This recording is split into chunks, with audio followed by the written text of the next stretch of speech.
Hello friends, welcome to Incrolit English Grammar and Literature. ఇప్పుడు నేను 10th class second unit Nelson Mandela long walk to freedom అనేటువంటి లెసన్ని start చేస్తున్నాను. మనం ఇంతకుముందు వీడియోలో ఈ లెసన్కి సంబంధించినటువంటి బ్యాక్గ్రౌండ్ స్టడీ మొత్తం కూడా కంప్లీట్ చేసుకున్నాము. అంటే బిఫోర్ యూ రీడ్ అనేటువంటి పార్ట్ ఏదైతే ఉందో అది మనము ఇంతకుముందు వీడియోలో కంప్లీట్ చేసుకున్నాము. In this video I would like to start the actual lesson. ఓకేనా? సో ఆ లెసన్ ఏదైతే ఉందో ఆ లెసన్ని నేను ఇక్కడ స్టార్ట్ చేస్తున్నాను. మనం ఇంతకుముందు వీడియోలో ఆల్రెడీ డిస్కస్ చేసుకున్నాము. అదేంటి అంటే నెల్సన్ మండేలా గారు సౌత్ ఆఫ్రికాకి చెందినటువంటి the great freedom fighter and leader.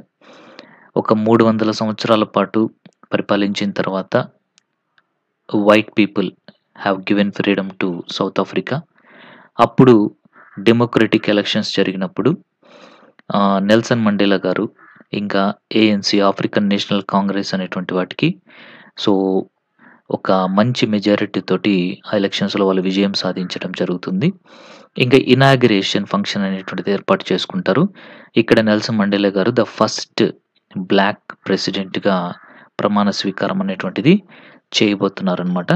So ఆ టైంలో వచ్చినటువంటి ఇన్ఫర్మేషనే మనకి ఈ లెసన్గా మనం చెప్పుకోవచ్చు. అంటే ఇదంతా కూడా లాంగ్ వాక్ టు ఫ్రీడమ్ అనేటువంటి నెల్సన్ మండేలా గారి యొక్క ఆటోబయోగ్రఫీలోంచి తీసుకోబడింది. ఓకేనా? Right, let us see this. 10th May అంటే 10th మే 1994న ఈ ఇనాగ్రేషన్ ఫంక్షన్ అనేటువంటిది జరగబోతుందన్నమాట.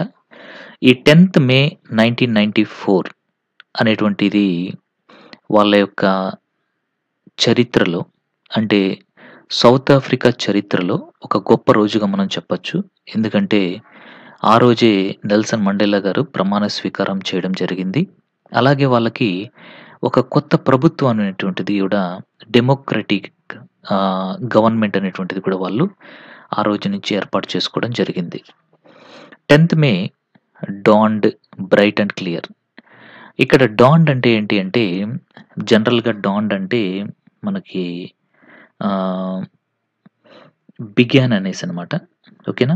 అంటే జనరల్గా డాన్ అంటే మార్నింగ్ అనేసి అలా మీనింగ్ వస్తుంది. బట్ ఇక్కడ మాత్రం మనం దాన్ని బిగ్యాన్ అంటే ఒక రోజు అనేటువంటిది స్టార్ట్ అవ్వడం అనమాట. ఈ 10th మే అనేటువంటిది ఆ రోజు మార్నింగ్ అనేటువంటిది చాలా బ్రైట్గా చాలా క్లియర్గా స్టార్ట్ అయింది. For the past few days I had been pleasantly besieged by dignitaries and world leaders who were coming to pay their respects before the inauguration. So besieged అంటే to be surrounded closely by. అంటే ఈ besieged అంటే ఏంటి అంటే మన Nelson Mandela గారు గత కొద్ది రోజులుగా తన చుట్టూ కూడా ఎవరున్నారు అంటే ప్రపంచం నలుమూలల నుంచి వచ్చినటువంటి లీడర్స్, ఇంకా డిగ్నిటరీస్, రెస్పెక్టబుల్ పీపుల్, వీళ్ళతోటే సరౌండ్ అయి ఉన్నాడు అనమాట. అంటే ఆయన వచ్చి విష్ చేస్తూ ఉన్నారు చాలామంది. ఓకేనా? ఎందుకంటే ఈ ఇనాగ్రేషన్ ఫంక్షన్ ఉందన్నమాట ఈ 10th మే 1994న. దానికంటే ముందే చాలామంది వచ్చి ఆయన్ని కంగ్రాచులేట్ చేస్తున్నారు. బికాస్ తన యొక్క పార్టీ ఎలక్షన్స్లో గెలిచారు. ఇంకా ఈయన సౌత్ ఆఫ్రికన్ ఫస్ట్ ప్రెసిడెంట్గా ప్రమాణ స్వీకారం కూడా చేయబోతున్నారు. The inauguration would be the largest gathering ever of the international leaders on South African soil. అంటే సౌత్ ఆఫ్రికా ల్యాండ్ పైన that is the first largest gathering అనమాట.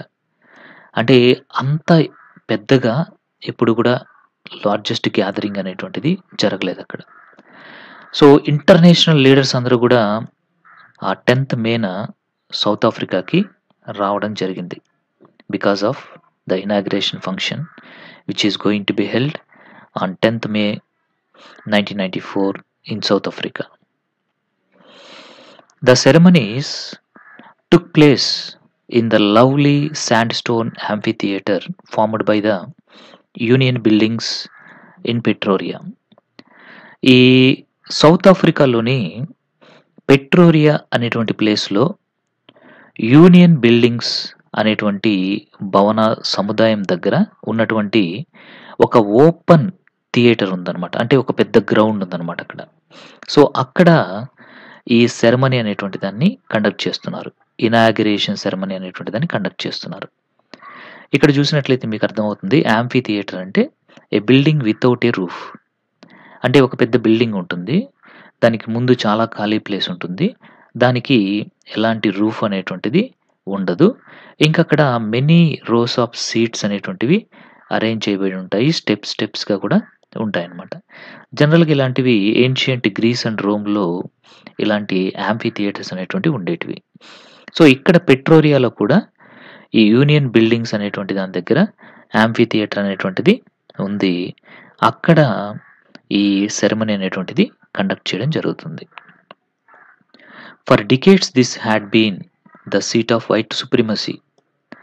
అంటే కొన్ని వందల సంవత్సరాలు, అంటే దగ్గర ఒక 300 సంవత్సరాలు. ఓకేనా? సో, కొన్ని దశాబ్దాలుగా ఈ ప్లేస్ ఏదైతే ఉందో, ఈ యూనియన్ బిల్డింగ్స్ ఇన్ పెట్రోరియా కావచ్చు, సౌత్ ఆఫ్రికా కావచ్చు, ఇదంతా కూడా ఎవరి కంట్రోల్‌లో ఉండింది? వైట్ పీపుల్ యొక్క కంట్రోల్‌లో ఉండేదన్నమాట. అంటే వైట్ పీపుల్ యొక్క సుప్రిమసీలో ఉండేది. అంటే white people how do they feel? They are the superiors. అలాంటి అథారిటీ పవర్ అంతా కూడా వైట్ పీపుల్ యొక్క చేతుల్లో ఉండేదన్నమాట. And now it was the site of a rainbow gathering of different colours and nations for the installation of South Africa's first democratic non racial government. But ఇప్పుడేమైపోయింది? ఆ white supremacy అనేటువంటిది లేదిప్పుడు.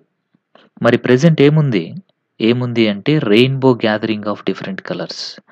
Rainbow gathering of different colours అంటే white, black అందరూ కలిసిపోయారు.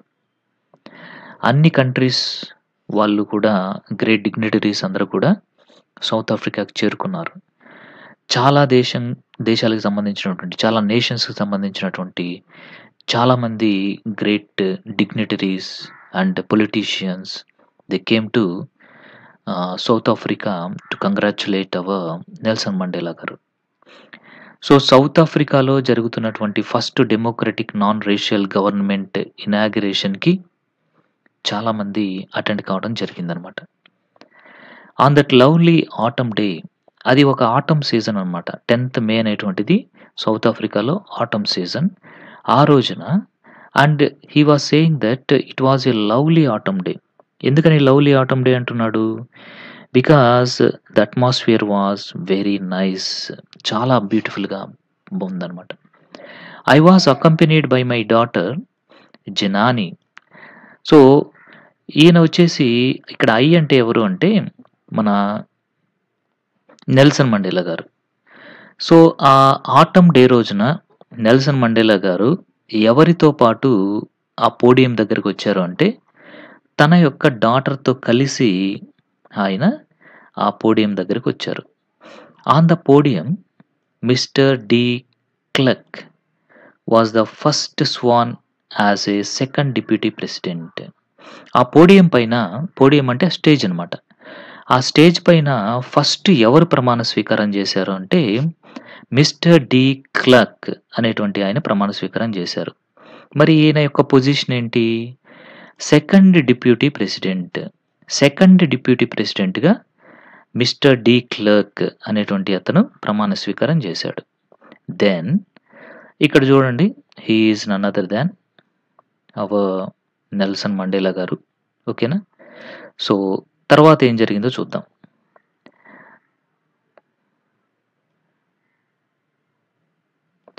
Then Thabo Mbeki was sworn in as first deputy president.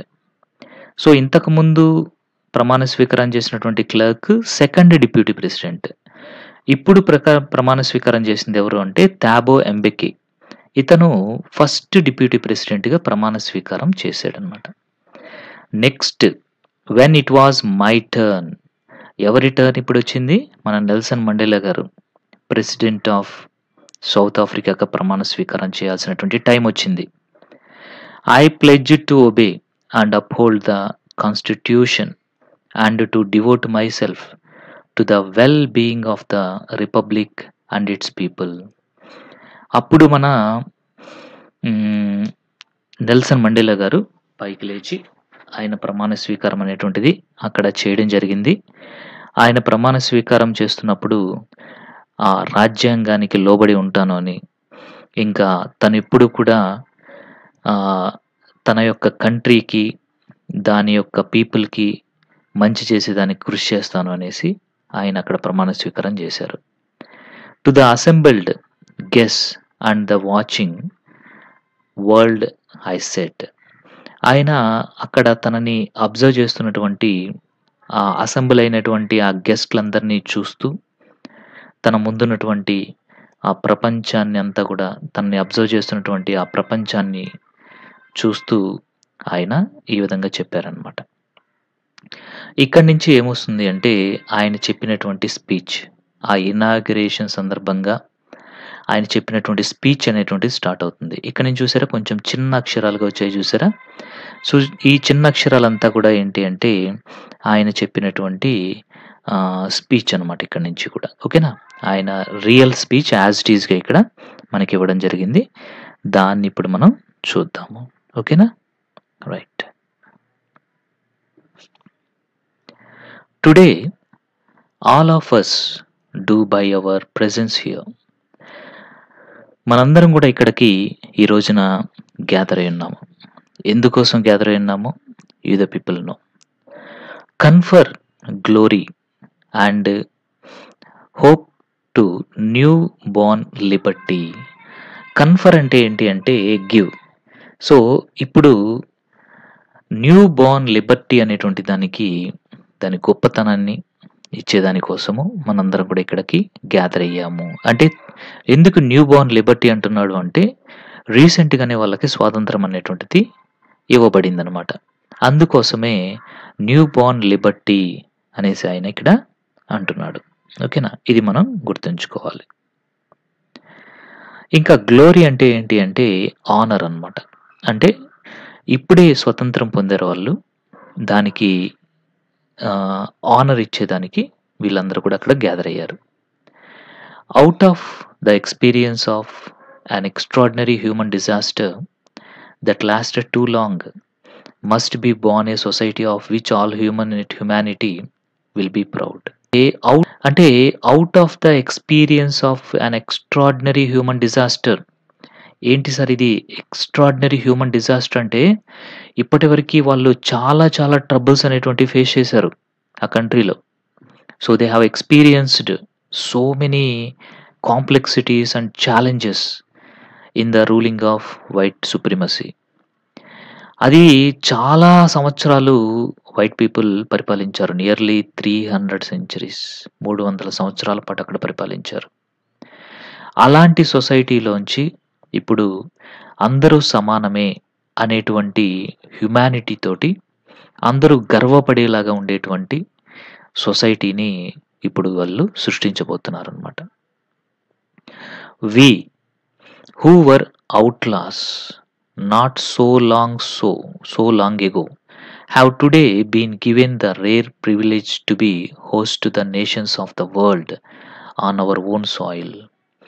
అంటే ఒకప్పుడు ఈ అపాతీడ్ అనేటువంటి వాళ్ళు ఉన్నారు చూసారా, అంటే ఈ వైట్ పీపుల్ అనేటువంటి వాళ్ళు పరిపాలించేటప్పుడు ఈ బ్లాక్ పీపుల్ని, ఇంకా ఈ ఫ్రీడమ్ కోసం పోరాడేటువంటి వాళ్ళందరినీ కూడా ఏమని చెప్పారంటే వాళ్ళు అవుట్లాస్ అని చెప్పారనమాట. అవుట్లాస్ అంటే ఏంటి అంటే ఎవరైతే లాని ఫాలో కాకుండా ఉంటారో వాళ్ళని అవుట్లాస్ అంటారు. అంటే ఇక్కడ ఆయన ఏమని చెప్తున్నాడు అంటే, మా కంట్రీలో మేము ఫ్రీడమ్ కోసం పోరాడుతున్నప్పుడు సో మెనీ కాల్డ్ అస్ అవుట్లాస్. మేము దేశానికి ఏదో ద్రోహం చేస్తున్నట్లుగా మమ్మల్ని ట్రీట్ చేశారు. ఎవరు అలా ట్రీట్ చేసింది? Yes, the British people, the white ruling supremacy. చాలా కాలం క్రితం మమ్మల్ని అవుట్లాస్‌గా, మమ్మల్ని ఇక్కడ దేశాన్ని నాశనం చేసేటువంటి వ్యక్తులుగా పరిగణించారు. మరి ఇప్పుడేంటి? టుడే మరి ఇప్పుడేం జరిగింది? They have been given the rare privilege. To be the host to the nations of the world of our own soil. మా సొంత భూమి పైన ఇప్పుడు మేము నిలబడ్డాము. ఎలా నిలబడ్డాము అంటే, అందరూ ఈక్వల్‌గా ఉండేటువంటి ఒక డెమోక్రటిక్ ప్రభుత్వాన్ని ఏర్పాటు చేసుకొని, అందరికీ ఆతిథ్యం ఇచ్చేటువంటి ఒక దేశంగా మేమిక్కడ నిలబడ్డాము అనేసి చెప్తున్నాడనమాట. We thank all our distinguished international guests for having come to take position with the people of our country, what is after all common victory for justice, for peace, for human dignity. అంటే ఇక్కడ ప్రతి country ఎవరైతే వీళ్ళకి help చేశారో, ఇంకా ఎవరైతే international guest అనేటువంటి వాళ్ళు అక్కడికి వచ్చారో, వాళ్ళందరికీ కూడా థ్యాంక్స్ అనేటువంటిది చెప్తున్నాడు. We thank all of our distinguished international guest.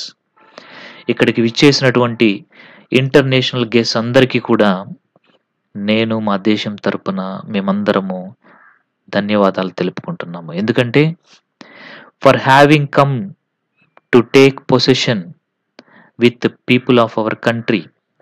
ఎందుకని అంటే మీరందరూ కూడా మా కంట్రీకి వచ్చారు. సో మా ప్రజల్ని కలిసేదానికి వచ్చారు. మాకు మీ సపోర్ట్ ఉందని తెలియజేసేదానికి మీరందరూ ఇక్కడికి వచ్చారు. Of what is after all a common victory for justice, for piece, for human dignity. So ఇక్కడ జరిగింది ఏంటి అంటే మా కంట్రీలో, సో కామన్ పీపుల్ యొక్క విక్టరీ అనేటువంటిది జరిగింది. కామన్ పీపుల్కి జస్టిస్ అనేది దొరికింది. కామన్ పీపుల్కి శాంతి అనేది నెలకొల్పబడింది. ప్రతి ఒక్క హ్యూమన్కి రెస్పెక్ట్ అనేటువంటిది దొరకబడింది అనేసి ఆయన చెప్పారనమాట. We have at last achieved our political emancipation. ఫైనల్‌గా మాకు ఏం దొరికింది అంటే, రిస్ట్రిక్షన్స్ నుంచి ఫ్రీడమ్ దొరికింది. ఎమాన్సిపేషన్ అంటే ఫ్రీడమ్ ఫ్రమ్ రిస్ట్రిక్షన్. ఎమాన్సిపేషన్ అంటే ఏంటి? ఫ్రీడమ్ ఫ్రమ్ రిస్ట్రిక్షన్ అనమాట. ఫైనల్‌గా మాకు పొలిటికల్‌గా ఫ్రీడమ్ అనేటువంటిది దొరికింది. మమ్మల్ని మేము పరిపాలించుకుంటాము. We pledge ourselves to liberate all our people from the continuing bondage of poverty, deprivation, suffering, gender and other discrimination. So మా కంట్రీలో మేము సొంత ప్రభుత్వాన్ని ఏర్పాటు చేసుకుంటున్నాము.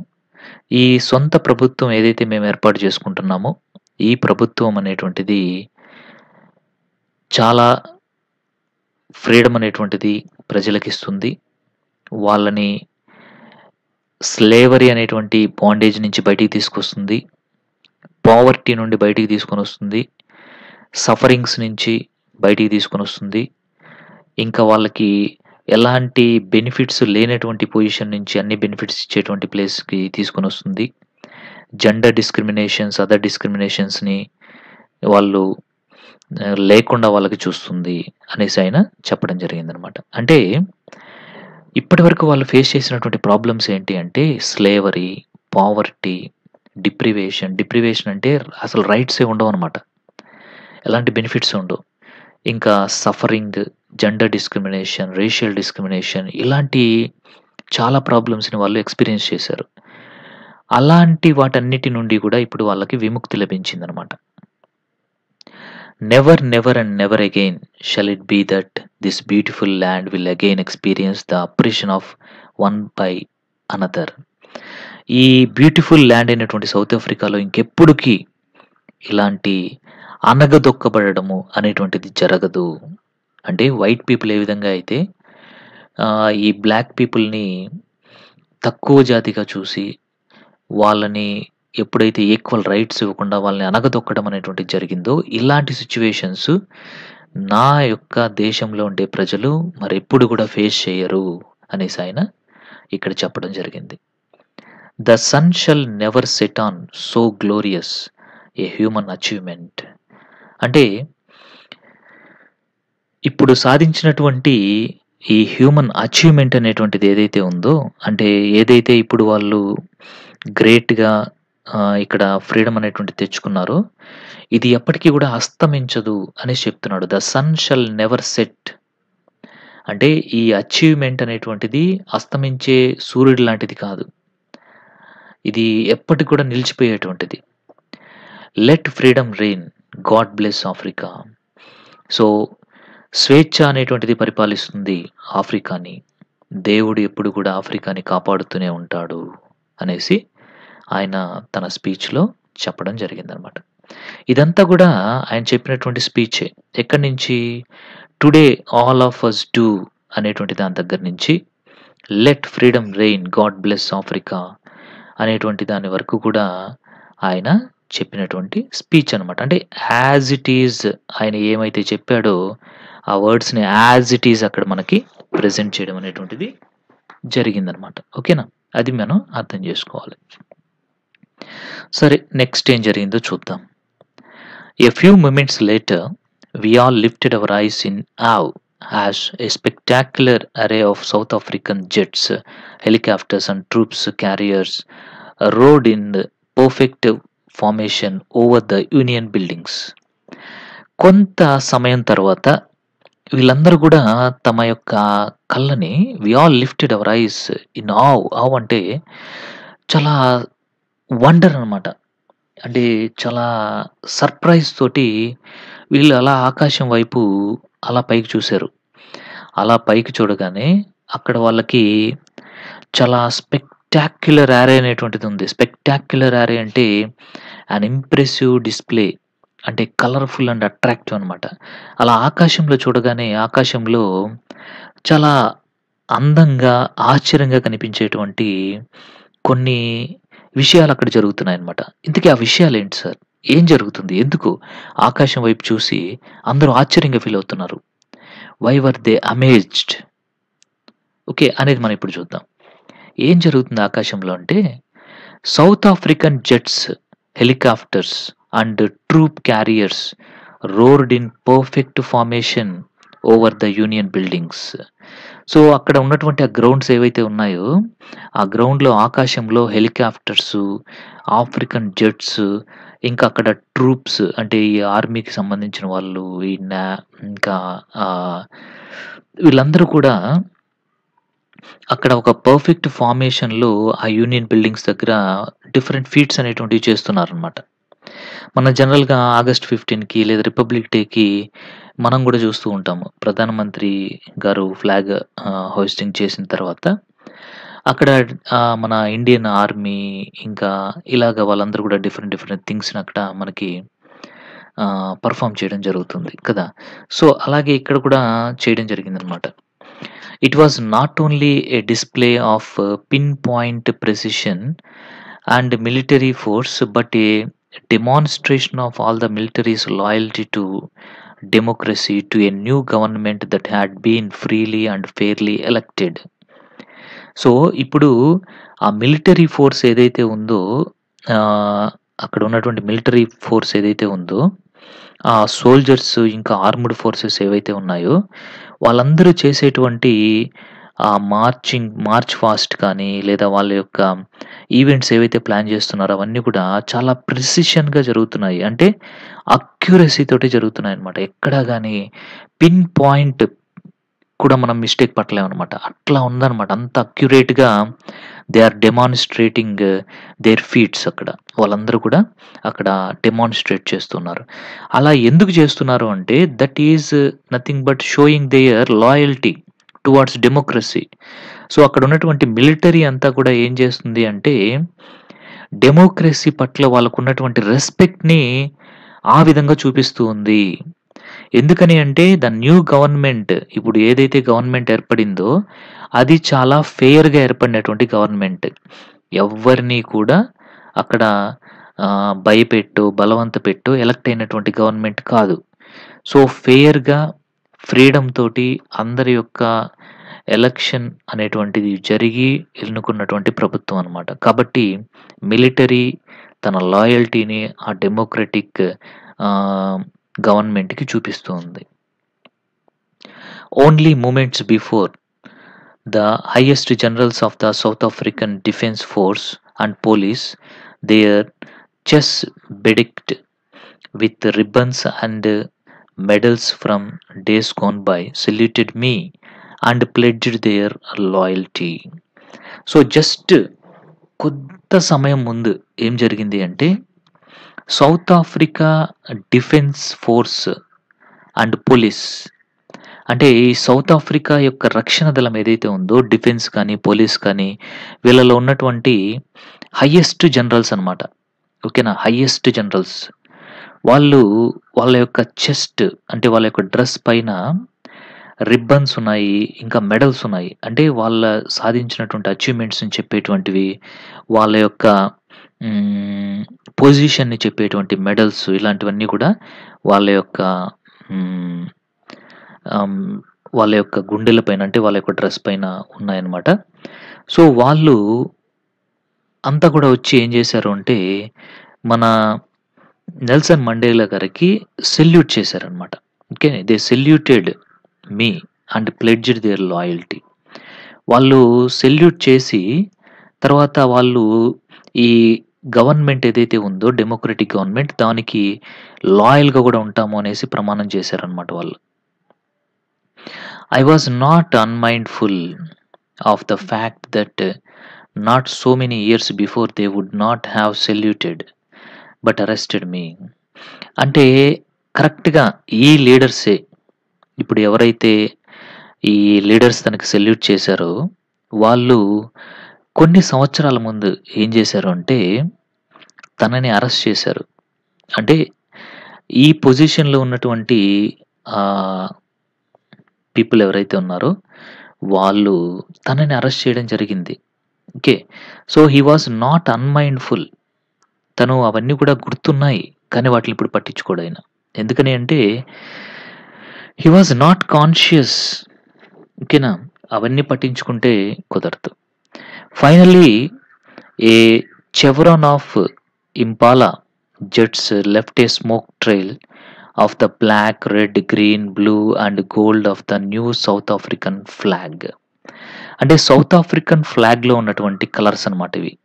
ఏంటవి అంటే black, red, green, blue and gold అనేటువంటివి సౌత్ ఆఫ్రికన్ ఫ్లాగ్‌లో ఉన్నటువంటి కలర్స్ అవి. Once I will show you the South African flag. If you see here red ఉంది, వైట్, గ్రీన్, యెల్లో అంటే గోల్డ్, బ్లాక్, ఇక్కడ బ్లూ ఇట్లాగా ఉండేటువంటి ఫ్లాగ్ కలర్స్‌లో ఉన్నటువంటి ఈ స్మోక్ అనేటువంటిది ఇలా ఈ కలర్స్‌తో ఉండేటువంటి స్మోక్‌నంతా కూడా పైన ఆకాశంలో ఆ చెవరాన్ ఆఫ్ ఇంపాలా జెట్స్ అనేటువంటివి రిలీజ్ చేస్తూ ఆ సౌత్ ఆఫ్రికన్ ఫ్లాగ్ ఫార్మేషన్ అనేటువంటి దాన్ని అవి అక్కడ చేయడం జరిగిందనమాట. ఈ సౌత్ ఆఫ్రికన్ ఫ్లాగ్ ఫార్మేషన్ అనేటువంటిది ఆకాశంలో ఆ స్మోక్ తోటి జెట్స్ అంతా కూడా రిలీజ్ చేస్తూ చేశాయి. It was a spectacular great event అనేసి మనం చెప్పొచ్చు. చెవరాన్ అంటే ఏంటి అంటే వి షేప్డ్ అనమాట. ఓకేనా? వి షేప్డ్. ఇక్కడ మనం చూస్తే వి షేప్ ఉంది చూసారా? ఇలాగ వి ఉంది కదా! ఇలాగ వి షేప్ ఏదైతే ఉందో ఇలా వచ్చేలాగా అవన్నీ కూడా చేస్తూ ముందుకెళ్ళాయన్నమాట. ఇలా వి షేప్‌లో స్మోక్‌నంతా కూడా black, red, green, blue and gold ఇవేవైతే ఉన్నాయో కలర్స్ వీటిని రిలీజ్ చేసుకుంటూ అవి ముందుకు వెళ్ళడం జరిగింది. The day was symbolized for me by the playing of our two national anthems and the visions of white singing Nkosi Sikelel I Africa and black singing Die Stem, the old anthem of Republic. So ఆ రోజున 2 national anthems అనేటువంటివి ఆ గ్రౌండ్‌లో పాడబడ్డాయి. So first national anthem అనేటువంటిది ఎన్కోసి సికెలెల్ I Africa అనేటువంటిది. ఇది vision of వైట్స్‌కి సంబంధించినటువంటిది. ఇది పాడారు. ఆ తర్వాత బ్లాక్ పీపుల్ వచ్చేసి వాళ్ళ యొక్క ఓల్డ్ యాంథమ్ ఆఫ్ రిపబ్లిక్ అనమాట. దాన్ని కూడా పాడారు. అదేంటి అంటే డై స్టెమ్ అనేటువంటిది. దాన్ని కూడా అక్కడ పాడారు. ఓకేనా? 2 నేషనల్ యాంథమ్స్ అనేటువంటివి అప్పుడు అక్కడ పాడడం అనేటువంటిది జరిగింది. Although the day neither group knew the lyrics of the anthem they once despised, they would soon know the words by heart. అక్కడికి వచ్చినటువంటి ఆ గ్రూప్ ఏదైతే ఉందో ఆ గ్రూప్ పీపుల్‌కి మేబీ ఆ లిరిక్స్ యొక్క మీనింగ్స్ అనేటువంటివి అర్థమై ఉండకపోవచ్చు. కానీ అందరూ కూడా ఆ వర్డ్స్‌ని బై హార్ట్ చేసి అక్కడ పాడుతూ ఉన్నారు. On the day of the inauguration I was overwhelmed by a sense of history. ఆ ఇనాగ్రేషన్ రోజున మన నెల్సన్ మండేలా గారు చాలా చాలా గ్రేట్‌గా ఫీల్ అవుతూ ఉన్నారనమాట. ఎందుకంటే హిస్టరీలో అది నిలిచుండిపోయేటువంటి రోజు కాబట్టి he was feeling so happy.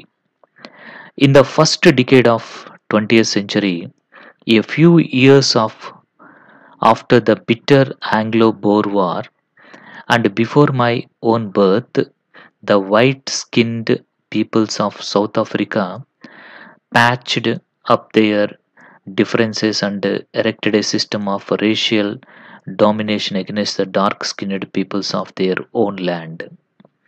అంటే ఇక్కడ తను ఏం చెప్తున్నాడు అంటే, సో ఈ ఇనాగరేషన్ అనేటువంటి దాన్ని ఆయన హిస్టరీలో ఒక గొప్ప రోజుగా ఆయన చెప్పుకుతున్నాడనమాట. ఎందుకని అంటే ఒకప్పుడు ఈ దేశమంతా కూడా ఎలా ఉంది అంటే ఈ బ్రిటిష్ వాళ్ళతోటి పరిపాలించేదనమాట. సో అంటే ముందుగా ఆంగ్లో బోర్ వార్ అనేటువంటిది జరిగింది. ఆ తర్వాత తను పుట్టక ముందు ఏం జరిగింది అంటే ఆంగ్లో బోర్ వార్ అనేటువంటిది జరిగిందనమాట. సో తర్వాత ఆయన పుట్టక ముందు ఈ వైట్ స్కిన్డ్ పీపుల్ అనేటువంటి వాళ్ళు ఏం చేశారు అంటే ఈ సౌత్ ఆఫ్రికా అనేటువంటి దాన్ని ఆక్రమించారు. తర్వాత అక్కడ అపాథీడ్ అనేటువంటి దాన్ని పెంచారు. అంటే రేషియల్ డామినేషన్ అనేటువంటి దాన్ని వాళ్ళు చూపించారు. అప్పుడు డార్క్ స్కిన్డ్ పీపుల్ అంటే ఆ లోకల్ నేటివ్ పీపుల్ అయినటువంటి ఈ బ్లాక్ పీపుల్ అంతా కూడా చాలా సఫర్ అయ్యారనమాట. వాళ్ళ ల్యాండ్‌లోనే వాళ్ళు సఫర్ అయ్యారు.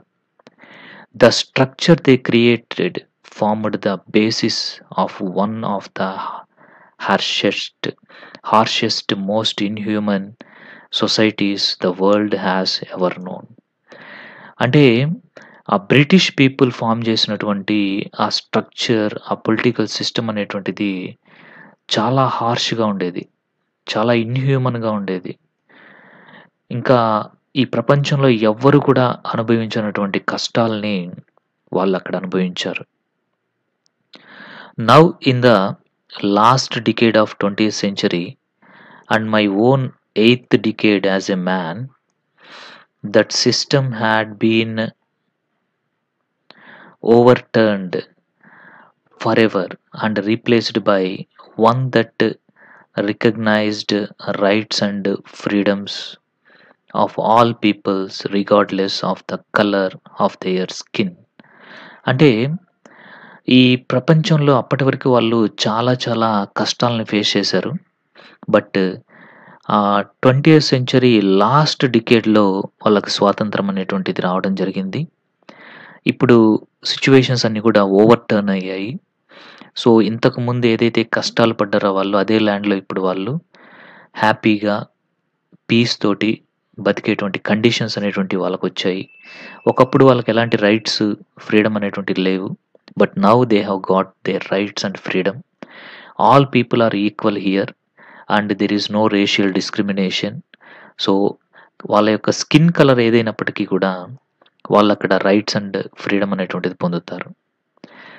That day had come about through the unimaginable sacrifices of thousands of my people. People whose sufferings and courage can never be counted or repaid. మరి ఇలాంటి రోజొచ్చేదానికి, ఇలాంటి ఫ్రీడమ్‌ని వాళ్ళు పొందేదానికి కొన్ని వందల మంది, వేల మంది సౌత్ ఆఫ్రికన్ పీపుల్ వాళ్ళ యొక్క ప్రాణాలని త్యాగం చేశారు. ధైర్యంగా పోరాడారు. వాళ్ళు చేసినటువంటి ఆ త్యాగాన్ని మనం వెలకట్టలేము అనేసి చెప్తున్నాడనమాట. I felt that day as I have on so many other days that I was simply the sum of all those African patriots who had gone before me. ఆయన ఏమని చెప్తున్నాడు అంటే మన నెల్సన్ మండేలా, ఇది ఏదో నేనొక్కడినే సాధించినటువంటి విజయం కాదు. ఈ రోజొచ్చింది అంటే దీనికి మన చరిత్రలో చాలామంది ఆఫ్రికాకు సంబంధించినటువంటి పేట్రియాట్స్ అంటే దేశభక్తులు ఎంతోమంది వాళ్ళ ప్రాణాలను త్యాగం చేశారు. That long and Nobel line ended and now began again with me. So, ఆ లాంగ్ అండ్ నోబుల్ లైన్ అంటే ఆఫ్రికన్ పేట్రియాట్స్ అనేటువంటి వాళ్ళు ఎవరైతే ఉన్నారో, వాళ్ళు చాలామంది పోరాడారు, పోరాడారు, పోరాడారు. ఇప్పుడు నాతోటి ఆ లైన్ అనేటువంటిది ఎండ్ అవుతుంది. మళ్ళీ నాతోనే మొదలవుతుంది. ఎందుకు మొదలవుతుంది అంటే, ఇప్పుడు కొత్త చరిత్ర అనేటువంటిది నాతోనే మొదలవుతుంది. సో, కొత్త డెమోక్రటిక్ గవర్నమెంట్ అనేటువంటిది స్టార్ట్ చేస్తున్నాం కాబట్టి, ఇక్కడ ఈ ఫ్రీడమ్ తోటే ఉండేటువంటి గవర్నమెంట్‌ని ప్రజలకి ఇవ్వడం అనేటువంటిది జరుగుతుందనేసి ఆయన చెప్పడం జరిగిందనమాట. I was pained that I was not able to thank them. ఎవరైతే ఈ దేశం కోసం ఇంతకుముందు ప్రాణాలు వదిలారో, వాళ్ళందరికీ థాంక్స్ చెప్పలేకపోతున్నాను. ఎందుకంటే they are not in front of me. It was giving me pain. అది నన్ను చాలా బాధ పెడుతుంది. That they were not able to see what their sacrifices had wrought. So, had wrought అంటే ఏంటి అంటే అచీవ్డ్ అనేసి. అంటే ఈయన ఏం చెప్తున్నాడు అంటే, చాలామంది గ్రేట్ పేట్రియాట్స్ నాకంటే ముందు ఈ దేశం కోసము ప్రాణాలను వదిలారు. సో, నేనిప్పుడు వాళ్ళందరికీ మన దేశానికి స్వతంత్రం వచ్చింది అని చెప్పాలనుకుంటున్నాను. బట్ నేను వాళ్ళకి చెప్పలేను. Because they passed away. వాళ్ళు వెళ్ళిపోయారు, చనిపోయారు. కాబట్టి నాకు చాలా బాధగా ఉంది అనేసి చెప్తున్నారు. The policy of apartheid created a deep and lasting wound in my country and my people. So, ఏదైతే పొలిటికల్ సిస్టమ్ రేషియల్ డిస్క్రిమినేషన్‌ని పెంచేలాగా వైట్ పీపుల్ స్ట్రక్చర్ అవుట్ చేశారో, క్రియేట్ చేశారో, ఆ పాలిసీ అనేటువంటిది తన యొక్క కంట్రీలో ఉండేటువంటి తన జనాలకి చాలా చాలా బాధ కలిగించింది. అంటే చాలా సఫర్ అయ్యారు వీళ్ళు. అంటే వైట్ పీపుల్ ఈ బ్లాక్ పీపుల్‌ని బానిసల్లాగా చూసేవాళ్ళు. వీళ్ళ యొక్క ల్యాండ్‌ని వాళ్ళు ఆక్రమించుకొని, వీళ్ళ ల్యాండ్‌లో ఉండేటువంటి మినరల్స్‌ని వీటన్నిటిని వాళ్ళు అనుభవిస్తూ, వీళ్ళని చాలా తక్కువగా, వీళ్ళకి రైట్ లేకుండా, ఎలాంటి హక్కులు లేకుండా, స్వతంత్రం లేకుండా, వీళ్ళకి రిస్ట్రిక్షన్స్ విధిస్తూ, వీళ్ళని హింసిస్తూ, వీళ్ళని చంపుతూ, ఇలాగా చాలా చాలా అన్యాయాల్ని వీళ్ళు ఫేస్ చేయడం అనేటువంటిది జరిగిందనమాట. All of us will spend many years, if not generations recovering from the profound hurt. So, ఈ బ్లాక్ పీపుల్ అందరూ కూడా చాలా సంవత్సరాలు అలాగే గడిపారు. చాలా జనరేషన్స్ అలాగే గడిచిపోయాయి. చాలా చాలా హర్టింగ్ అనేటువంటిది వాళ్ళకి జరిగింది. బట్ ఇప్పుడిప్పుడే వాళ్ళు రికవర్ అవుతూ ఉన్నారు. But the decades of oppression and brutality had another unintended effect, and that was that it produced the Oliver Tambos, the Walter Sissulus, the Chief Luthilis, the Joseph Dadus, the Bram Fishers, the Robert Sobukwas of our time అనేసి చెప్పారనమాట. కానీ వాళ్ళు అలాగా British వాళ్ళు అలాగా మమ్మల్ని హింసించే కొంది మాలో గ్రేట్ పీపుల్ జన్మించడం స్టార్ట్ చేశారు. అంటే వాళ్ళకి వ్యతిరేకంగా పోరాడేటువంటి నేషనల్ లీడర్స్ అనేటువంటి వాళ్ళు మాలో డెవలప్ అవుతూ వచ్చారు అనేసి he had said here some names. వీళ్ళందరూ కూడా ఈ ఆఫ్రికా యొక్క స్వాతంత్రం కోసం పోరాడుతూ లైఫ్‌ని సాక్రిఫైస్ చేసినటువంటి వాళ్ళు. ఇక్కడ మీకు ఒక డౌట్ రావచ్చు. సార్ ఇవన్నీ నేమ్స్ కదా, ప్రాపర్ నౌన్స్ కదా, ఎందుకు వాటి ముందు ద అనేది యూజ్ చేశారు అనేసి. మీరు ఇక్కడ గమనిస్తే ఒలివర్ టాంబోస్, ద వాల్టర్ సిసులోస్, చీఫ్ లుటిసిస్ అనేసి ఇక్కడ అన్నిటికీ ప్లూరల్ లాగా ఏర్పాటు చేశారు. అంటే ఇక్కడ ఇలాంటి లీడర్స్ చాలామంది, లీడర్స్ అనేటువంటి మీనింగ్‌లో ఇక్కడ యూజ్ చేశారనమాట. అంటే చాలామంది అల్లూరి సీతారామరాజులు, చాలామంది శివాజీలు, చాలామంది నేతాజీ సుభాష్ చంద్రబోస్‌లు, చాలామంది మహాత్మా గాంధీలు, ఇలాగా అంటే అందరినీ నేషనల్ లీడర్స్ లాగా ఇక్కడ యూజ్ చేస్తున్నారు కాబట్టి ఇక్కడ ద అనేటువంటి ఆర్టికల్‌ని ఇక్కడ యూజ్ చేశారు. జనరల్‌గా అయితే ప్రాపర్ నౌన్స్ ముందు మనం ఆర్టికల్ యూజ్ చేయము. దిస్ ఈజ్ ఎక్సెప్షన్ అనమాట గుర్తుపెట్టుకోండి. అంతేగాని ఇక్కడ రాంగ్‌గా ఏం చెప్పలేదు. అది. అంటే వీళ్ళు తెల్లవాళ్ళు, బ్రిటిష్ వాళ్ళు ఎంతైతే హింస పెడుతూ వచ్చారో, అలా హింస పెడుతున్నప్పుడు అంతే మొత్తంలో అక్కడ వాళ్ళకి వ్యతిరేకంగా పోరాడేటువంటి ఫ్రీడమ్ ఫైటర్స్ కూడా రావడం జరిగిందనమాట. మరి ఆ ఫ్రీడమ్ ఫైటర్స్ ఎవరు అంటే ఇక్కడ చూడండి. ఒలివర్ టాంబో ఈ పిక్చర్‌లో ఉన్నారు చూడండి. ఇంకా వాల్టర్ సిసులు, చీఫ్ లుత్లీ, ఇంకా యూసఫ్ డాడు, బ్రామ్ ఫిషర్, ఇంకా వచ్చేసి రాబర్ట్ సోబుక్వే, వీళ్ళందరూ కూడా the great freedom fighters who have fought against apartheid అనమాట. అంటే వైట్ పీపుల్‌కి అగైన్స్ట్‌గా పోరాడినటువంటి గ్రేట్ సౌత్ ఆఫ్రికన్ పీపుల్ అనమాట వీళ్ళందరూ కూడా. మెన్ ఆఫ్ సచ్ ఎక్స్ట్రార్డినరీ, వీళ్ళందరూ కూడా these are some prominent names in the struggle against apartheid. ఇది మనం గుర్తుంచుకోవాలి. ఓకేనా? సో వీళ్ళందరూ కూడా దేశం కోసము పోరాడినటువంటి గ్రేట్ పీపుల్ అనమాట. ఓకేనా? చాలా చాలా గ్రేట్ పీపుల్. వాళ్ళ యొక్క కంట్రీ కోసము చాలా కరేజ్ తోటి, విజ్డమ్ తోటి పోరాడినటువంటి వాళ్ళు. And generosity that their like may never be known again. వీళ్ళు ఈ దేశం కోసం పోరాడినట్లుగా ఇంకెవ్వరు కూడా పోరాడలేదు అని మనం చెప్పొచ్చని ఆయన చెప్తున్నారు. Perhaps it requires such depths of oppression to create such heights of character. So ఇప్పుడు ఇంత స్ట్రాంగ్‌గా మేము గొప్ప పొజిషన్‌కి చేరుకున్నాము అంటే, అంత ఎక్కువగా మేము అణగదొక్కబడ్డాము. అంటే ఎంత అణగదొక్కబడితే అంత గ్రేట్ హైట్స్‌కి మనం చేరుకుంటాము అనే దానికి ఒక ఎగ్జాంపుల్‌గా సౌత్ ఆఫ్రికాని మనం చెప్పుకోవచ్చు. My country is rich in the minerals and gems that lie beneath its soil. So ఇప్పుడు తన కంట్రీ గురించి చెప్తున్నాడు. మై కంట్రీ అంటే సౌత్ ఆఫ్రికా. సౌత్ ఆఫ్రికా నా దేశం అనేటువంటిది ఖనిజ వనరులు, మినరల్స్ అనేటువంటివి చాలా గొప్పగా కలిగి ఉంది. అలాగే రత్నాలు కలిగి ఉన్నాయి. ఎక్కడ అంటే నా యొక్క కంట్రీ యొక్క ల్యాండ్‌లో రత్నాలు, వజ్రాలు, ఇంకా మినరల్స్ తోటి నిండి ఉంది. But I have always known it's greatest wealth is it's people, finer and true than purest diamonds. So నా కంట్రీలో వజ్రాలు, రత్నాలు, బంగారము ఇట్లాంటి గొప్ప గొప్ప మినరల్స్ అన్నీ ఉన్నాయి. బట్ నాకు తెలుసు ఏంటి అంటే వాటికంటే చాలా గొప్ప విషయం కూడా నా ల్యాండ్ పైన ఉంది. అదేంటి అంటే గ్రేటెస్ట్ వాల్యూ ఉన్నటువంటి వెల్త్ ఏంటి అంటే నా దేశంలో నివసించేటువంటి పౌరులు. So because they are finer, వాళ్ళు చాలా మంచి వాళ్ళు. అండ్ దే ఆర్ ట్రూవర్, వాళ్ళు చాలా ట్రూత్ఫుల్ తోటి ఉంటారు, నిజాయితీతోటి ఉంటారు. వాళ్ళు ప్యూరెస్ట్ డైమండ్స్ కంటే కూడా ఎక్కువ వాల్యుబుల్ అనేసి చెప్తున్నాడు అనమాట ఆయన. అంటే నా దేశంలో బంగారం కంటే, వజ్రాల కంటే నా దేశంలో ఉన్నటువంటి ప్రజలే గొప్పవాళ్ళు. ఎందుకంటే వాళ్ళు చాలా కష్టాలను ఎదిరించారు. ఇంకా వాళ్ళు చాలా మంచి వాళ్ళు, ట్రూ అండ్ జెన్యూన్‌గా ఉంటారు.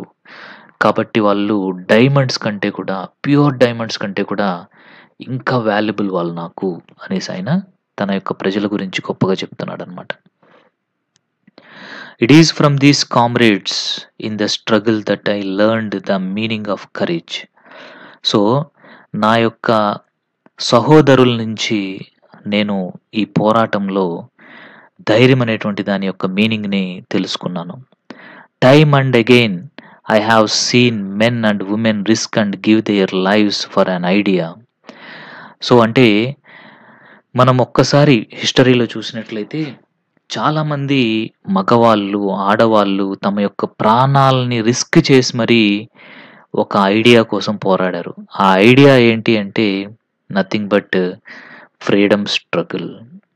I have seen men stand up to attacks and torture without beaking, showing a strength and resilience that defies imagination.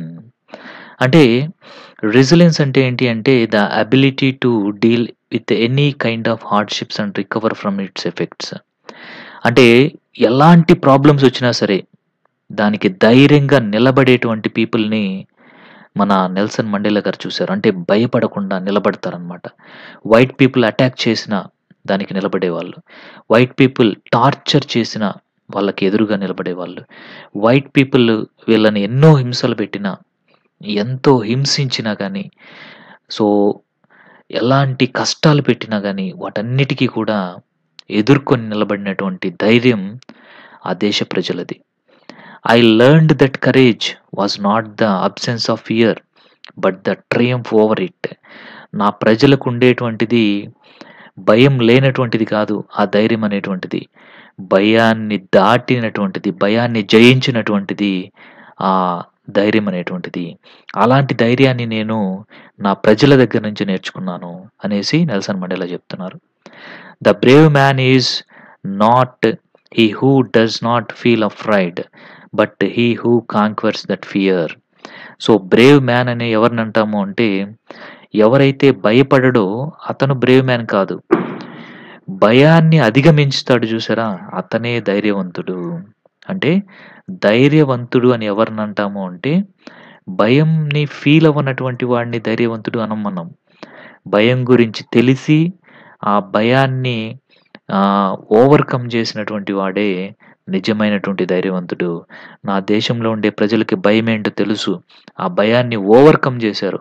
So, overcome చేసి మరీ స్ట్రాంగ్‌గా దేశం యొక్క ఆహ్, స్వాతంత్రం కోసం నిలబడ్డారు. కాబట్టి నా ప్రజలు ఎంతో ధైర్యవంతులు అనేసి ఆయన ప్రజల గురించి ఆయన చాలా గొప్పగా చెప్తున్నారనమాట. No one is born hating another person because of the colour of the skin or his background or his religion. అంటే ఎవ్వరు కూడా వాళ్ళ యొక్క స్కిన్ కలర్‌ని బట్టి, వాళ్ళ యొక్క బ్యాక్‌గ్రౌండ్ రిచ్ ఆర్ పూర్ ఇట్లా చూడకుండా, వాళ్ళ యొక్క మతాల్ని చూడకుండా ఒకరిని మరొకరు హేట్ చేయకూడదు. ఎప్పుడూ ఒకరితో మరొకరు ఫ్రెండ్లీగా, రెస్పెక్ట్‌ఫుల్‌గా ఉండాలి అనేసి ఆయన చెప్పడం జరిగింది. People must learn to hate and if they can learn to hate, they can be taught to love. For love comes more naturally to human heart than its opposite. So people ఖచ్చితంగా ద్వేషించడం నేర్చుకోవాలి. ఎందుకంటే వాళ్ళకి ద్వేషించడం నేర్చుకుంటేనే వాళ్ళకి ప్రేమ అంటే ఏంటో మనం నేర్పగలం. So ప్రేమ అనేటువంటిది న్యాచురల్‌గా మన యొక్క మనుషుల్లో డెవలప్ కావాలి. Even in the grimmest times in prison, when my comrades and I were pushed out our limits, I would see a glimmer of humanity in one of the gods, perhaps just for a second, but it was enough to reassure me and keep me going. అంటే తన లైఫ్‌లో చాలా చాలా darkest times ఉన్నాయి. అలాంటి darkest times ఏంటి అంటే, తను జైల్‌లో గడిపినటువంటి క్షణాలనమాట. The grimmest times in the prison. అలాంటి తను జైల్‌లో గడిపినటువంటి సమయాల్లో కూడా ఆయనకి హ్యుమానిటీ అనేటువంటిది కనబడింది. అంటే అక్కడ ఉన్నటువంటి మనుషుల్లో ఉన్నటువంటి ఆ దయాగుణం అనేటువంటిది కనపడింది. కొన్నిసార్లు తనతో ఉన్నటువంటి కామ్రేడ్స్ అంటే తన తోటి ప్రిజనర్స్ తన పైన దయ చూపించేవాళ్ళు. మరికొన్ని సార్లు అక్కడున్నటువంటి గాడ్స్‌లో ఎవరో ఒకరు తన పైన జాలి చూపించేవాళ్ళు. మేబీ అది ఎప్పుడూ ఉండకపోవచ్చు. ఒక్క సెకన్ అయినా సరే జరుగుండొచ్చు. బట్ ఆ సెకన్ అయినా సరే వాళ్ళలో ఉన్నటువంటి ఆ నిజమైనటువంటి ఆ జాలి, దయ కలిగినటువంటి ఆ హ్యుమానిటీ అనేటువంటిది బయటకొచ్చేది. సో, అది చాలనమాట. సో, అదే మన నెల్సన్ మండేలా గారికి ఒక నమ్మకాన్ని పెంచింది. ఏంటి అంటే, ప్రతి మనిషిలో కూడా మంచితనం అనేది ఉంటుంది. కాకపోతే అది ఎక్కడో దాక్కునుంటుంది. అది సమయం వచ్చినప్పుడు ఆ మంచితనం అనేది బయటకొస్తుంది అనేసి ఆయన నమ్మేవాడు. Man's goodness is a flame that can be hidden but never extinguished. So, మనిషి యొక్క మంచితనం అనేటువంటిది తన యొక్క మనసులో ఎప్పుడు వెలుగుతూనే ఉంటుంది. అది ఎప్పటికీ కూడా ఆరిపోదు. కానీ మనకు కనపడదంతే.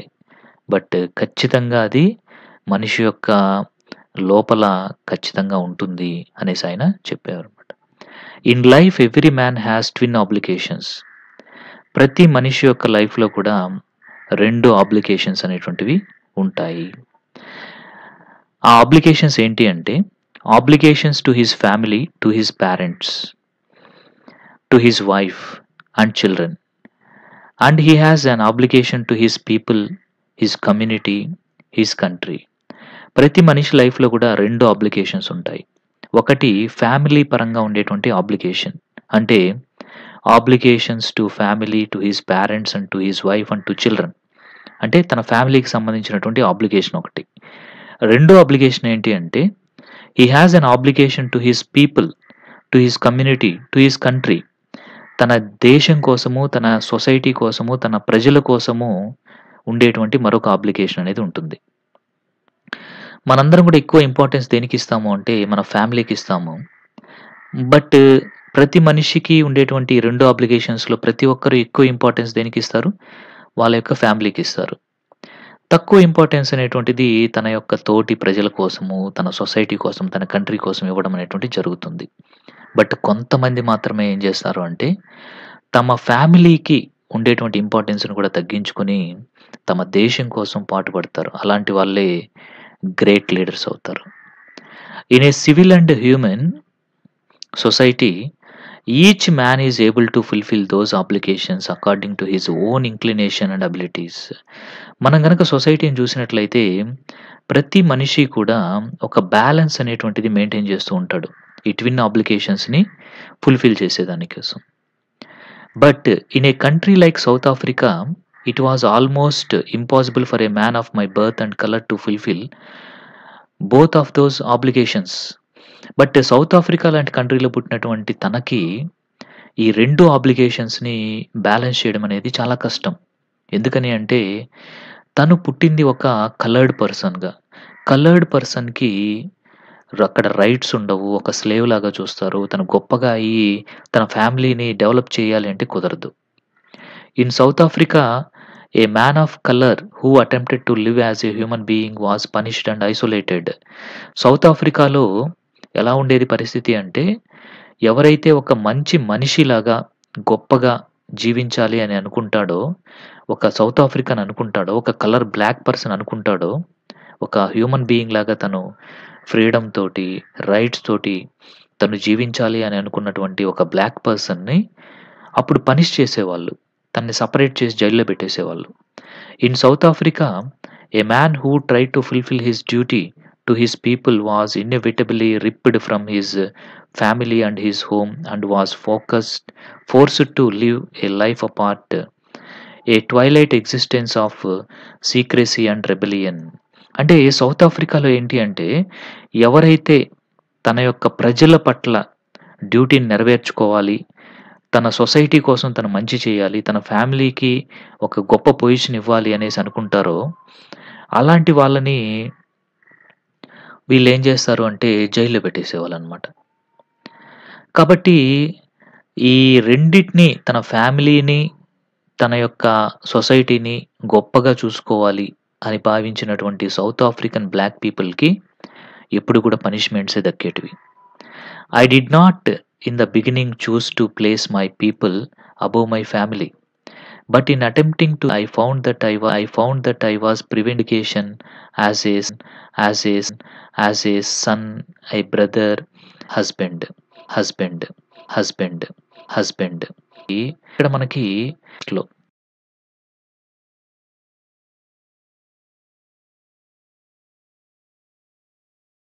బట్ తరువాత ఏమైంది అంటే తను ఈ ఫ్యామిలీ ఆబ్లిగేషన్‌ని వదిలేసి దేశం కోసం పోరాడడం అనేటువంటిది స్టార్ట్ చేశారు. ఎప్పుడైతే దేశం కోసం పోరాడడం స్టార్ట్ చేశాడో, అప్పుడు తన యొక్క ఆబ్లిగేషన్ ఏదైతే ఉందో ఫ్యామిలీ పట్ల, దాన్ని ఆయన వదిలివేయడం అనేటువంటిది జరిగింది. ఒక కొడుకులాగా ఆయన తన యొక్క బాధ్యతల్ని నిర్వర్తించలేకపోయాడు. ఒక బ్రదర్‌లాగా నిర్వర్తించలేకపోయాడు. ఒక హస్బెండ్‌లాగా కూడా తన యొక్క బాధ్యతల్ని ఆయన నిర్వర్తించలేకపోయాడు. I was not born with a hunger to be free. అంటే ఆయన ఎలాగా జన్మించాడు అంటే అసలు ఆకలంటే తెలియదేమో అన్నట్లుగా ఏమీ జన్మించలేదు. ఆకలి విలువ తనకు తెలుసు.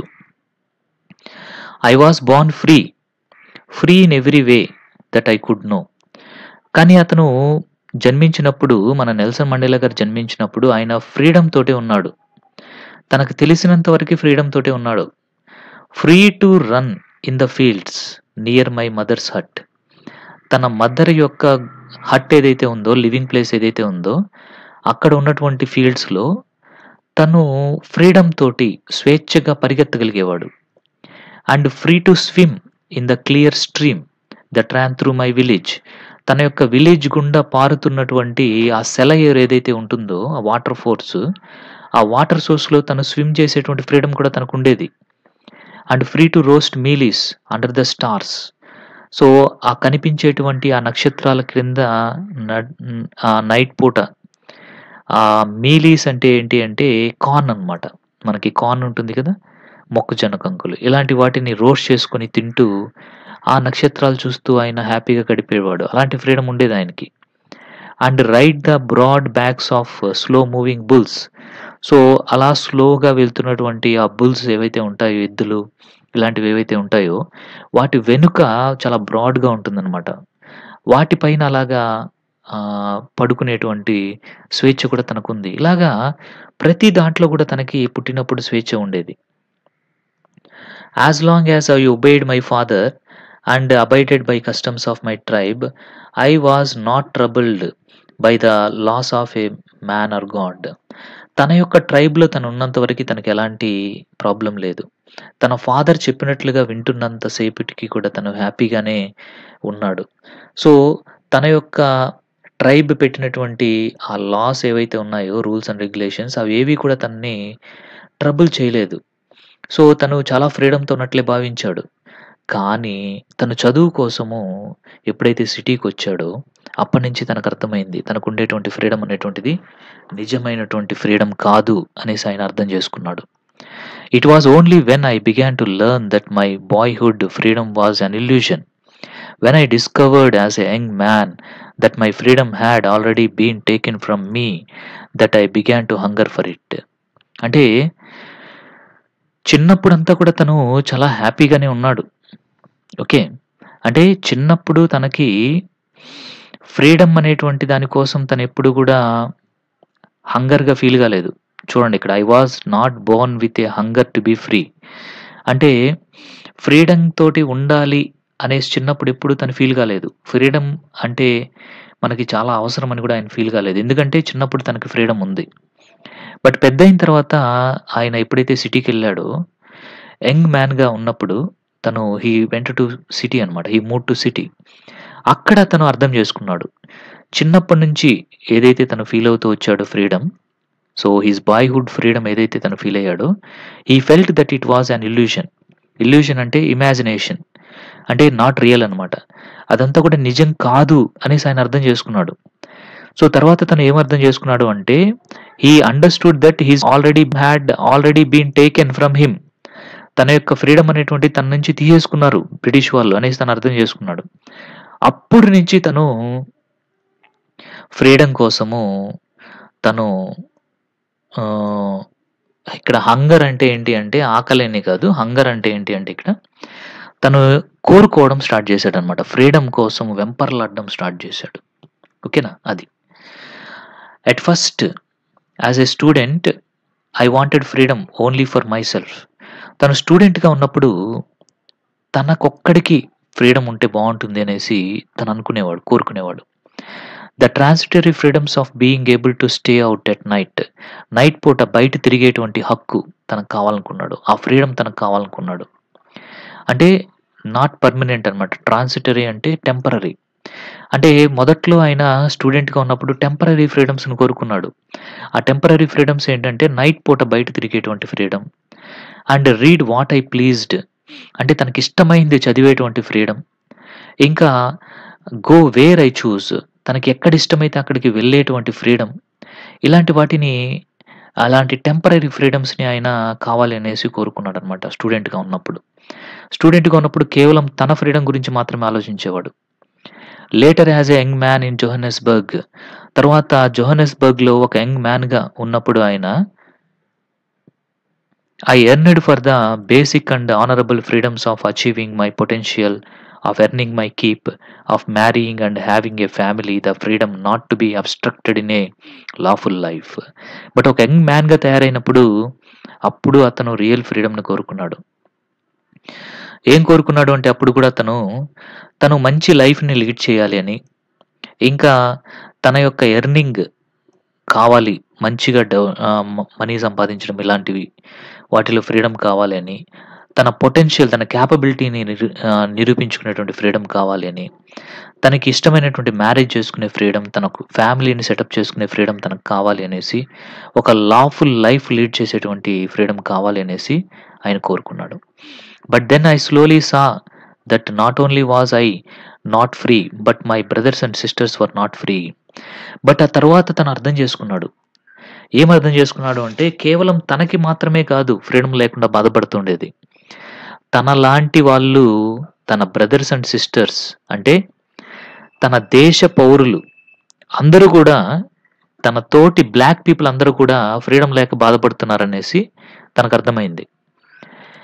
I saw that it was not just my freedom that was curtailed, but the freedom of everyone who looked like I did. అప్పుడు ఆయన పెద్దగా ఆలోచించడం స్టార్ట్ చేశాడు. ఒకప్పుడు కేవలం తన గురించి, తన ఫ్యామిలీ గురించి మాత్రమే ఫ్రీడమ్‌గా ఉండాలి అనుకున్నటువంటి తను, తరువాత సొసైటీలో ఉన్నటువంటి తనలాంటి వాళ్ళు ఎవరైతే ఉన్నారో వాళ్ళందరికీ కూడా ఫ్రీడమ్ కావాలి అనేసి ఆలోచించడం స్టార్ట్ చేశాడు. That is when I joined the African national Congress and that is when the hunger for my own freedom became the greater hunger for the freedom. అంటే ఆ తర్వాత తనకి ఫ్రీడమ్ పొందాలి అనేటువంటిది ఒక పెద్ద మొత్తంగా తయారైందనమాట. అంటే తనకి మాత్రమే ఫ్రీడమ్ ఉండాలి అనుకునేవాడు. ఓన్లీ తన ఫ్రీడమ్ గురించి ఆలోచించేవాడు ఎప్పుడు తను స్టూడెంట్‌గా ఉన్నప్పుడు. బట్ తను పెద్దయిన తర్వాత తన ఫ్రీడమ్‌తో పాటు తనలాగా ఫ్రీడమ్ కోరుకునేటువంటి అందరికీ కూడా ఫ్రీడమ్ కావాలి అని కోరుకొని ఆయన ఆఫ్రికన్ నేషనల్ కాంగ్రెస్‌లో జాయిన్ అవ్వడం జరిగిందనమాట. అప్పటి నుండి తన యొక్క విధి విధానాలు అనేటువంటివి గొప్పగా తయారు కావడం అనేటువంటిది జరిగింది. అంటే తన యొక్క ఫ్రీడమ్ అనేటువంటిది తన యొక్క పీపుల్ ఫ్రీడమ్‌తో పాటు తను పొందాలి అనేసి అతను కోరుకున్నాడు. Became the greater freedom for the freedom of my people. తన పీపుల్‌తో పాటు తనకి ఫ్రీడమ్ అనేటువంటిది పొందాలి అనేసి ఆయన అనుకున్నారు. It was this desire for the freedom of my people to live there lives with dignity and self respect and that animated my life, that transformed a frightened young man into a bold one, that drove a law-abiding attorney to become a criminal, that turned a family-loving husband into a man without a home, that forced a life-loving man to live like a monk. So these are the beautiful lines అండి, ఇవి గుర్తుపెట్టుకోండి. So ఎప్పుడైతే తను తన freedom గురించి కాకుండా తన సొసైటీలో, తన దేశంలో ఉన్నటువంటి ఆ బ్లాక్ పీపుల్ అందరికీ కూడా ఫ్రీడమ్ కావాలి అని కోరుకొని దానికోసము తను ట్రై చేయడం స్టార్ట్ చేశాడో, ఆ ట్రాన్స్ఫర్మేషన్ అనేటువంటిది ఎప్పుడైతే తనలో వచ్చిందో అంతే తను చాలా కోల్పోయాడు. ముందుగా అయితే తనలో ఉన్నటువంటి భయాన్ని కోల్పోయి ఒక గొప్ప ధైర్యవంతుడిగా తను మారిపోయాడు. That transformed a frightened young man into a bold one. ఒక భయస్థుడిగా ఉండేటువంటి తను ఒక గొప్ప ధైర్యవంతుడిగా తయారయ్యాడు. And a law abiding attorney to become a criminal. ఒక రూల్స్ అన్ని ఫాలో అయ్యేటువంటి ఒక లాయర్గా ఉన్నటువంటి తను, అటార్నీ అంటే లాయర్ అనమాట, లాలో ఉండేటువంటి రూల్స్ని ఫాలో అయ్యేటువంటి లాయర్గా ఉన్న తను ఒక క్రిమినల్గా చూడబడ్డాడు గవర్నమెంట్ చేత, అంటే బ్రిటిష్ గవర్నమెంట్ చేత. And the turned A family loving husband into A man without a home. అంటే తన ఇంటిని కూడా, తన ఫ్యామిలీని కూడా వదిలేసి బయట తిరగాల్సి వచ్చింది, దాక్కోవాల్సి వచ్చింది, జైల్లో ఉండాల్సి వచ్చింది, ఇల్లు లేనటువంటి ఒక వ్యక్తిలాగా తయారైపోయాడు. And that forced a life loving man to live like a monk. అంటే ఈ అందరికీ స్వాతంత్రం కావాలి అని కోరుకున్నటువంటి అతను ఎలాగా తన యొక్క లైఫ్ ఏమైంది అంటే, ఒక మంచి ఫ్యామిలీ లైఫ్ కావాలి అని కోరుకున్నటువంటి అతను అసలు ఒక సన్యాసిలాగా మారిపోయినటువంటి పొజిషన్కి వచ్చేసాడు. I am no more virtuous or self sacrificing than the next man, but I found that I could not even enjoy the poor and limited freedoms I was allowed when I knew my people were not free. అంటే తను ఒక్కడే self sacrifice చేశాడు అనేసి ఆయన చెప్పడం లేదు. అతనొక్కడే గొప్పవాడు అనేసి కూడా చెప్పడం లేదు. తన యొక్క నెక్స్ట్ మ్యాన్ కంటే తనేం గొప్పవాడేం కాదు. ఎందుకని అంటే తనకన్నా కొన్ని ఫ్రీడమ్స్ ఉన్నాయి. లిమిటెడ్ ఫ్రీడమ్స్ ఉన్నాయి. బట్ కొంతమందికైతే ఆ లిమిటెడ్ ఫ్రీడమ్స్ కూడా లేవు. వాళ్ళతో పోల్చుకున్నప్పుడు తను ఒక బెటర్ లైఫ్‌నే లీడ్ చేస్తున్నట్లుగా ఆయన ఫీల్ అయ్యారు. కానీ ఆ ఫ్రీడమ్ అనేటువంటిది అందరికి అందించాలి అనేసి ఆయన కోరుకున్నాడు. Freedom is invisible. ఫ్రీడమ్ అనే దాన్ని మనం చూడలేము. The chains on any one of my people were the chains on all of them. ఆయన ఏం చెప్తున్నారు అంటే తన పీపుల్ బ్లాక్ పీపుల్‌లో, తన దేశంకి సంబంధించినటువంటి పీపుల్‌లో ఏ ఒక్కరిపైన ఈ ఫ్రీడమ్ లేనటువంటి చైన్స్ ఏవైతే ఉంటాయో, సంకెళ్ళు, బానిసత్వం అనే సంకెళ్ళు ఉంటాయో, ఒక్కరికున్నా సరే అందరికీ కూడా ఫ్రీడమ్ లేనట్టే. The chains on all my people were the chains on me. So నా ప్రజలలో ఒక్కరికి ఫ్రీడమ్ లేకపోయినా అది దేశం మొత్తానికి ఫ్రీడమ్ లేనట్టే. అలాగే దేశం మొత్తానికి ఫ్రీడమ్ లేకపోతే నాకు కూడా ఫ్రీడమ్ లేనట్టే అనేసి ఆయన చెప్తున్నాడనమాట. I knew that the oppressor must be liberated just as surely as the oppressed. ఆయన ఏమంటున్నాడు అంటే అప్రెసర్, అప్రెస్డ్ అనేటువంటి దానికి మీనింగ్ తెలుసుకోవాలి. ఓకేనా? గుర్తుపెట్టుకోవాలి. సో అంటే ఎవరైతే అణగదొక్కుతుంటారో, ఓకేనా? సో అణగదొక్కబడేవాడికి ఫ్రీడమ్ ఇవ్వాలి. అణగదొక్కబడేవాడు ఎప్పుడు కూడా అలాగే ఉండకూడదు. ఓకేనా? సో ఎప్పుడు కూడా ఎలా ఉండాలి అంటే అందరూ సమానంగా ఉండాలి. అంతేగాని ఒకరు అణగదొక్కుతూ మరొకరు అణగదొక్కబడుతూ ఉండకూడదు అనేసి ఆయన చెప్పడం జరిగిందనమాట. అంటే అణగదొక్కబడేవాడు కూడా ఒక జైల్లో ఉన్నట్లే. The oppressor must be liberated just as surely as the oppressed. అంటే అప్రెస్డ్ అంటే అణగదొక్కబడేవాడు. ఓకేనా? అప్రెసర్ అంటే ఎవరైతే అణగదొక్కుతున్నాడో అతననమాట. సో అప్రెస్డ్ పీపుల్ ఏ విధంగా అయితే ఫ్రీడమ్ పొందాలో అలాగే అప్రెసర్ కూడా ఫ్రీడమ్ పొందాలి. A man who takes away another man's freedom is a prisoner of hatred. అంటే ఒక మనిషి యొక్క ఫ్రీడమ్‌ని ఎవరైతే తీసేసుకుంటారో అతను కూడా ఒక జైల్లో ఉన్నట్టే. ఫిజికల్‌గా జైల్లో లేకపోయినా అతను కూడా ఎలాంటి జైల్లో ఉన్నట్టు అంటే ద్వేషించడము అనేటువంటి ప్రిజన్‌లో ఉన్నట్టే అతను. He is locked behind the bars of prejudice and narrow mindedness. ఎవరైతే అవతల వాళ్ళ యొక్క ఫ్రీడమ్‌ని తీసేసుకుంటారో, అంటే వైట్ పీపుల్ లాగా ఎవరైతే తీసేసుకుంటారో వాళ్ళు కూడా జైల్లో ఉన్నట్టే. వాళ్ళు కూడా ఒక మంచి అనేది లేకుండా కుంచిత భావంతో, అంటే నారో మైండెడ్‌నెస్ తోటి ఒక జైలు అనేటువంటిది ఎవరికీ కనపడినటువంటి జైల్లో వాళ్ళు బందీలుగా ఉంటారు.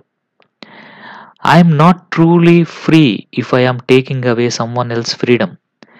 నేను నిజంగా ఫ్రీడమ్‌ని అనుభవించలేను.